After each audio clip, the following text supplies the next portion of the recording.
ಹೊಸ ಶಿಷ್ಯರತ್ತಿ ಎಂದು ತಪವೃತ್ತಿ. ಅದರಲ್ಲಿ ಸಿದ್ಧಿಯನ್ನು ಪಡೆಯಬೇಕಾದರೆ ನಿನ್ನಲ್ಲಿರುವ ಗುಣಗಳೊಂದಿಗೆ ಸುವಿಚಾರ ಸೇರಿ ಮುಂದೆ ಗುರುವಾದ ನನಗೂ ಕೀರ್ತಿಯನ್ನು ತರುವೆ. ಆಗಲ್ಲವೇ ವಂಚನೆ, ಮೋಸಾದಿ, ನೀಚ ಗುಣಗಳಲ್ಲಿ ವ್ಯಾಪಾರ ಎರಡರಲ್ಲೂ ಹಾನಿ ತಪ್ಪದು. ವತ್ಸ, ಇಂದು ಬಿಸಿಲು ಹೆಚ್ಚಾಗುತ್ತಿರುವುದು, ಇದು ತಂಗಾಳಿ ಬೀಸುತ್ತಿರುವುದು. ಸ್ವಲ್ಪ ಹೊತ್ತು ವಿಶ್ರಾಂತಿಯನ್ನು ತೆಗೆದುಕೊಳ್ಳುವನು. ನೀನು ಆಶ್ರಮಕ್ಕೆ ಹೋಗಿ ತಲೆಯಲ್ಲಿ ಕೃಷ್ಣಾರ್ಜುನದ ಸುಳ್ಳಿಯನ್ನು ತೆಗೆದುಕೊಂಡು ಬಾ. ಗುರುದೇವ, ನನ್ನ ತೊಡೆಯ ಮೇಲೆ ನಿಲ್ಲಿಸಬಹುದಲ್ಲ? ಓಹೋ, ಆಗಬಹುದು, ನೀನು ಇಷ್ಟದಂತಾಗಲಿ.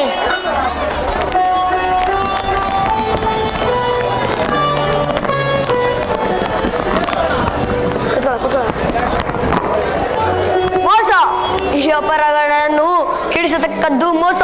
ಇಂತಹ ಸರ್ವೋತ್ತಮರಾದ ಗುರುವಿಗೆ ಮೋಸವಂತೆ ಪ್ರೇರೇಪಿಸಿ ವಿಧಿ ಲೀಲೆ ಎಂದು ದೊಡ್ಡ ಮೋಸ. ಕರ್ಣ, ಮೋಸ ಎಂಬ ಕೋಪಕ್ಕೆ ನೀನೂ ಸಹ ಬಿದ್ದೆಯಾ? ಏನಿದು? ಯಾವುದೋ ಕೀಟವು ನನ್ನ ತೊಡೆಯನ್ನು ಕರೆಯುತ್ತಿರೋದಲ್ಲ.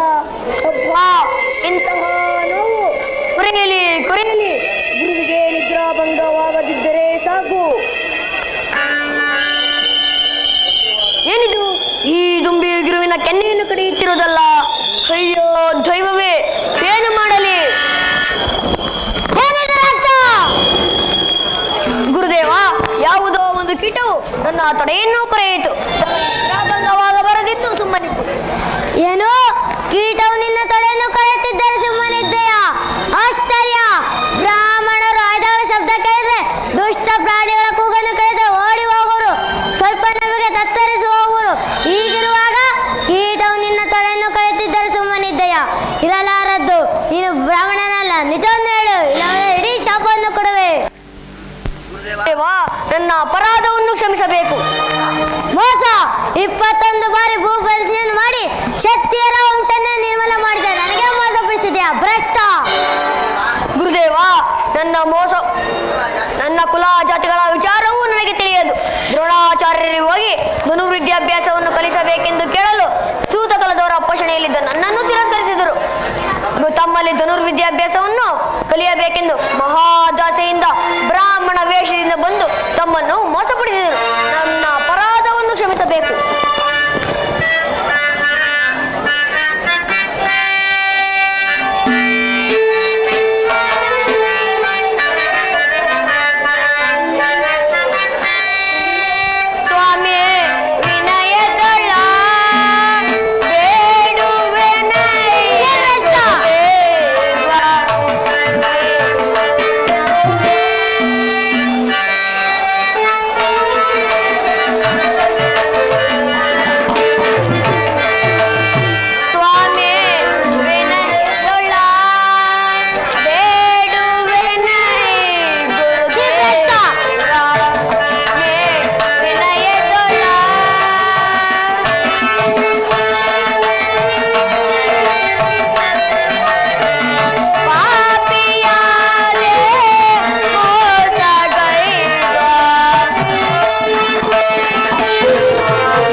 ನಾನು ಪರಮ ಪಾಪಿಯಾಗುವೆನು. ಗುರುದೇವ, ನನ್ನ ಅಪರಾಧವನ್ನು ಮನ್ನಿಸಿ ನನ್ನನ್ನು ಕಾಪಾಡಬೇಕೆಂದು ಬೇಡಿಕೊಳ್ಳುವೆ. ನೀಚ ವಂಚಕ, ಬ್ರಾಹ್ಮಣ ವೇಷದಿಂದ ಬಂದು ನನಗೆ ಮೋಸಪಡಿಸಿದ್ಯಾ? ನನ್ನ ಶ್ರಮವನ್ನು ಅಪರಿತನಾಗಿ ಮಾಡ ದ್ರೋಹಿ. ಮುಂದೆ ದಿವ್ಯಾಸ್ತ್ರವನ್ನು ಉಪಯೋಗಿಸುವ ಕಾಲದಲ್ಲಿ ನನ್ನಿಂದ ಅನುಗ್ರಹಿತ ಮಂತ್ರಗಳು ನಿನ್ನ ಜ್ಞಾಪಕಕ್ಕೆ ಬಾರದೆ ಹೋಗಲಿ.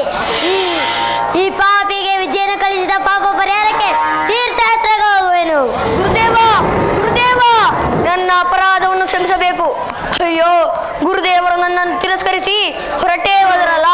ಮಹೇಂದ್ರನ ಕೊಟ್ಟ ವಿಧಾನದಿಂದ ಸಾರ್ಥಕಪಡಿಸಿಕೊಳ್ಳಬೇಕೆಂಬ ಮಹಾದಾಸೆಯಿಂದ ಪೌರುಷ ವಿದ್ಯೆಯನ್ನು ಕಲಿತು ದುರ್ಮಾರ್ಗರಾದ ಕ್ಷತ್ರಿಯ ರಾಜರನ್ನೆಲ್ಲ ನಿಗ್ರಹಿಸಿ ಸಾಧು ಸಜ್ಜನರಿಗೆ ದಾನ ಮಾಡಿ ಅವರು ಸಂತೋಷ ಪಡುವುದನ್ನು ನೋಡಿ ನಾನು ಸಂತೋಷ ಪಡಬೇಕೆಂದಿದ್ದರು. ಆದರೆ ನನ್ನ ಅಭಿಲಾಷೆಯಲ್ಲೂ ಮಣ್ಣು ಪಾಲಾಗಿ ಹೋಯಿತು.